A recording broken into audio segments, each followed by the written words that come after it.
បងខ្លាចថតស៊ីកស្តុកខ្លាចយកទៅខាត់ខ្លាចយកទៅចាខាត់កប់ដាំកប់អីបងប្អូនកុំភ័យទៀតបងយកកញ្ចប់ដែលខ្ញុំបានបង្ហាញបងប្អូនទាំងគ្នាគឺបងមកកាត់កញ្ចប់នេះច្រើនមែនតើបងប្អូនទាំងគ្នាឥឡូវនេះគឺខ្ញុំសល់តែ2នាក់ទៀតទេបងបើសិនជាបងអាចចាប់អារម្មណ៍អាចឆាតមកបានទាំងគ្នាបងអើយមានកងត្រាច្បាស់លាស់ជាងបងទាំងគ្នាប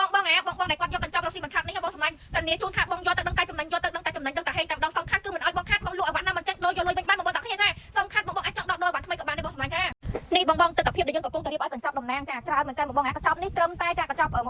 បងចាបានពីកាត់បងគាត់គាត់យកបានប្រែនណាបងទាំងគ្នាចានេះកំពុងតែរៀបជូនបងទាំងអស់គ្នាបងសម្លាញ់បងចង់រកស៊ីបើកអាជីវកម្មថ្មីបើករកស៊ីថ្មីខ្លាចខាតត្រូវអត់បងសម្លាញ់បងយកកញ្ចប់នេះទៅបងមានកងត្រាច្បាស់លាស់ចេញពីក្រុមហ៊ុនរបស់ខ្ញុំធានាជូនបងថាមិនឲ្យបងកប់ស្តុកមិនឲ្យបងលក់ខាតទេលក់ឲ្យបានមិនចេញដូចយកលុយវិញទៅបងសម្លាញ់ចាមកដល់ទីតាំងរកទំនិញដែលខ្លួនឯងក៏បានចាអាចកំងតាមឆាតរបស់ខ្ញុំក៏បានបងសម្លាញ់ខ្ញុំផ្ញើកងត្រាបងទាំងអស់គ្នាណាមានការបញ្ចុះតម្លៃឲ្យបងពេញមួយឆ្នាំបងសំខាន់យកទៅបងនេះគឺខ្ញុំហ្វ្រីដឹកជញ្ជូនដល់បងប្អូនទាំងអស់គ្នា25វិធានីកាត់ចង់ទៀតបងសម្លាញ់យើងចំណេញខ្លាំងណាស់បងអើយចង់រកស៊ីបើខ្លាចខាតយកកញ្ចប់ទៅខ្ញុំធានាជូនបងទាំងអស់គ្នាឲ្យបានបែកបាក់ខ្ញុំសងវិញដែរព័ត៌មានលម្អិតបងអាចឆាតមកបានទាំងអស់គ្នាណាសួរព័ត៌មានលម្អិតឲ្យអាចមកដល់ទីតាំងបានអាចមករកទំនិញដែលខ្លួនឯងបានទៀតបងទាំងអស់គ្នាចាអញ្ចឹងបងគាត់ចង់ដឹងព័ត៌មានលម្អិតយកកញ្ចប់រកស៊ីមិនខាតនេះបងសម្លាញ់ណាដកដល់ឲ្យបានក៏សួរយកលុយវិញក៏សួរបងសម្លាញ់ចាកុំបាច់ភ័យកុំបាច់បារម្ភណាបងសម្លាញ់នេះសិតតែបងនឹងគាត់មកយកកញ្ចប់មករកទំនិញខ្លួនឯងឬក៏បងអាចផ្ញើតាមរយៈបងខាន TNT បានបងសម្លាញ់ណាចាមានកងត្រាច្បាស់លាស់ជូនបងទាំងអស់គ្នាមកចាប់អារម្មណ៍ឆាតបងទាំងអស់គ្នាណាបងណា